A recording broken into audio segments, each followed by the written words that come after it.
তিনটে নিউজরুম পর্বে আরও খবর রয়েছে, আর এই পর্বে আমার সঙ্গে তনিষ্ঠাও রয়েছে।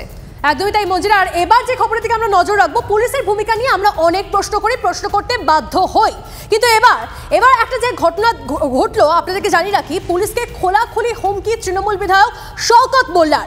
এমএলএ কাপ ঘিরে বিশৃঙ্খলা, হুমকি ঘিরে অশান্তি ভাঙড়ে শব্দবাজি ফাটানোকে কেন্দ্র করে বিধায়কের হুমকির মুখে খোদ ওসি শওকত মোল্লা। তিনি কি বলেছেন আপনাদেরকে শোনাবো একবার। আমরা বন্ধ করে দিচ্ছি তো একটা পুলিশ প্রশাসনে এত কি হয়েছে? হ্যাঁ, আমরা তো বলেছি বন্ধ করেছি, এর কি হচ্ছে? কে অ্যারেস্ট করবে? অ্যারেস্ট একবার করে দেখুক। চাপ রাস্তায় কে আছে? কোচকে কোন পুলিশ? আচ্ছা আমাদের লোক পেয়েছে নাকি? হ্যাঁ,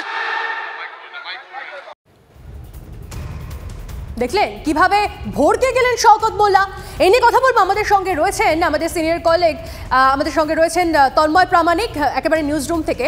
তন্ময়ের সঙ্গে একটু কথা বলি। তন্ময়, পুলিশ তো পুলিশের কাজ করছিল, নিষিদ্ধ শব্দবাজি ফাটানো বন্ধের সরকারি নির্দেশ কার্যকর করতে গেছিল পুলিশ, সেখানে তৃণমূল নেতা তৃণমূল বিধায়কের হুমকির মুখে পড়তে হলো।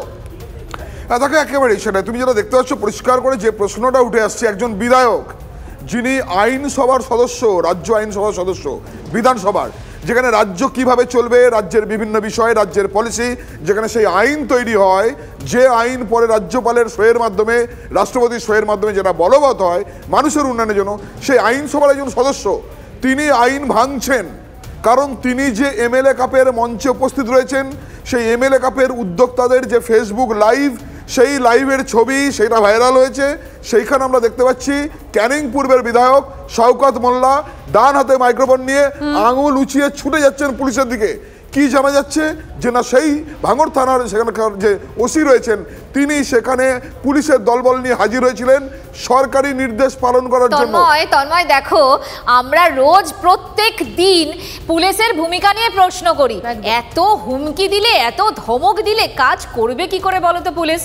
একেবারেই একের পর এক বিধায়কদের হুমকি দেখা যাচ্ছে। তারা বলছেন পুলিশকে বলেছি, পুলিশ কথা শোনেনি। এইটা কিন্তু সম্পূর্ণ ভিন্ন ঘটনা।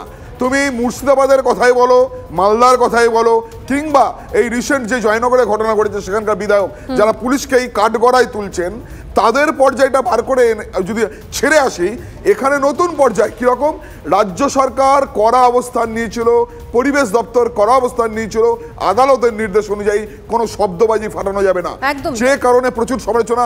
কলকাতা পুলিশ ব্যাপক ধরপাকড় করেছিল দীপাবলির রাতে, কালীপুজোর রাতে। শওকত মোল্লা এখানে এরকম ভাবে ক্ষুব্ধ হয়ে গেলেন কেন? একেবারেই প্রশ্ন এটাই যে আইনসভার একজন সদস্য, বিধায়ক, জনপ্রতিনিধি, তিনি সবচেয়ে বেশি ক্ষমতাবান নাকি আইন রক্ষা করতেছে, শব্দবাজি বন্ধ করতেছে যে পুলিশ ওসির নেতৃত্বে তারা ক্ষমতাবান?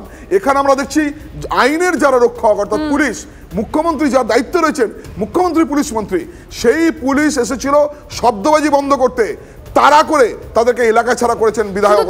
শুধু তাই নয় তন্ময়, তোমার নিশ্চয়ই মনে থাকবে এবং আমাদের দর্শকদের মনে করানোটা আমাদের আরো একটা কাজ, এই পুলিশ মন্ত্রী তথা মুখ্যমন্ত্রী মমতা বন্দ্যোপাধ্যায় এই শওকত মোল্লাকে কি বলেছিলেন শুনুন। বল ক্যানিং।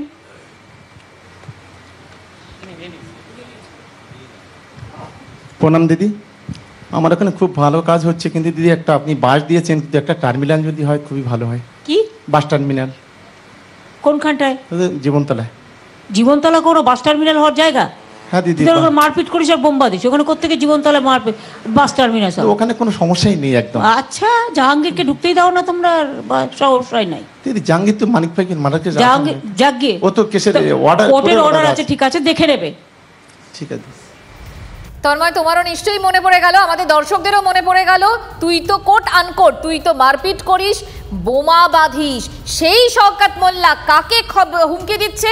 পুলিশ মন্ত্রীর পুলিশকে, এ রাজ্যের পুলিশকে একজন বিধায়ক হুমকি দিচ্ছেন।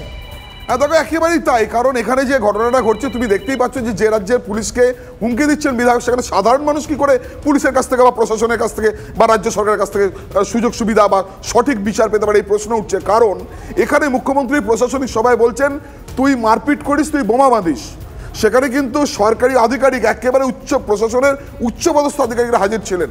তাহলে মুখ্যমন্ত্রী যাকে বলছেন তুই বোমা বাঁধিস, তুই মারপিট করিস, জাহাঙ্গীরকে এলাকায় ঢুকতে দিস না, অর্থাৎ এলাকা দখলের লড়াইটা রয়েছে, মুখ্যমন্ত্রীর কথাতে স্পষ্ট। সে যে অপরাধ করে সেটাও স্পষ্ট।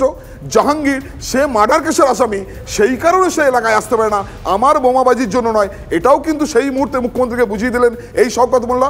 অর্থাৎ তাহলে কি পুলিশ এবং প্রশাসনের থেকে শওকত মোল্লাদের মতো এরকম বিধায়করা অতীব ক্ষমতাশালী? অন্তত এই ছবি, এই চিৎকার, আঙুল তুলে শাসানি সেটাই প্রমাণ করছে। আর তার ফলে তুমি আমি বুঝতেই পারছো যে তুমি আমি সাধারণ মানুষ কোন জায়গায় দাঁড়িয়ে আছি, কারণ আমরা বিধায়কও নই, পুলিশও নই। ফলে এই যে লড়াইটা রয়েছে, বিধায়ক আঙুল তুলে মঞ্চ থেকে ছুটে বেরিয়ে যাচ্ছেন, পুলিশের আরো এক বিধায়ক তাপস রায়, তিনি কি বলছেন শুনি। এই ব্যাপারে আমি জানি না, এটার খোঁজ নেব, বা ভিডিওটা অনেক কিছু ভিডিওই ভাইরাল হয় এবং এটাও আমরা শুনেছি বা জেনেছি, সে সমস্ত তার অথেন্টিসিটি কতটা সেটাও দেখতে হবে। আর এটা জানার পরে নিশ্চয়ই এই বিষয়ে আমি আমার প্রতিক্রিয়া জানাবো।